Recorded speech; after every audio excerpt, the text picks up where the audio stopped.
আগে তো ক্রয় করার অনুমতি দিছি, ক্রয় করলে কি ব্যবহার করবে না নাকি? আপনি যেসব যান ইয়ের জন্য ভাবির জন্য বাজার করে নিয়ে আন, সেসব বলেন নাকি রান্না করার অনুমতি দিছি কিনা? ওটা তো রান্নার অনুমতি লাগবে না। বর্ডারে আমরা সব সময় লেথাল ওয়েপনই দেওয়া ছিল।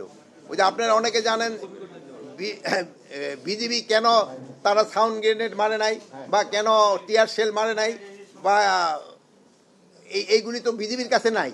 যেহেতু বিজিবির কাছে তো সব লেথাল ওয়েপন, এই জন্য তো ওইটা তো তারা মারতে পারে নাই। এই জন্য আমরা তাদের এখনো পারমিশন দিয়ে দিয়েছি এবং খুব তাড়াতাড়ি এই জিনিসগুলি ক্রয় করা হবে। আর যেগুলি এই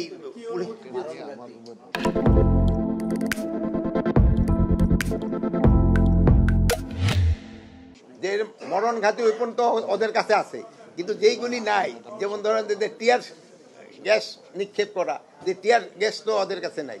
প্লাস আপনার ওদের কাছে তো এই যে সাউন্ড গ্রেনেড নাই। এই সাউন্ড গ্রেনেড এইগুলি কেনার জন্য ওদের আমরা পারমিশন দিয়ে দিয়েছি। যেটা নিয়ে আপনারা দেখছেন যে চাঁপাইনবাবগঞ্জে বিএসএফ এর কাছে আছে, কিন্তু আমাদের বিজিবির কাছে নাই। বিজিবির কাছে আছে হলো সব লেথাল ওয়েপন। এগুলি আমরা এদের অনুমতি দিয়ে দিছি ক্রয় করার জন্য। এগুলি ক্রয় করার আমরা অনুমতি দিয়ে দিই। আগে তো ক্রয় করার অনুমতি দিছি, ক্রয় করলে কি ব্যবহার করবে না নাকি?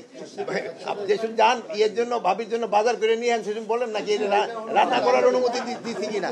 ওটা তো রান্নার অনুমতি লাগবে না। কয়টা এটা পরিমাণ তো আর মানে সবকিছু লেথাল ওয়েপন আগে ছিল, আনলেথাল যেগুলি আছে ওইগুলি।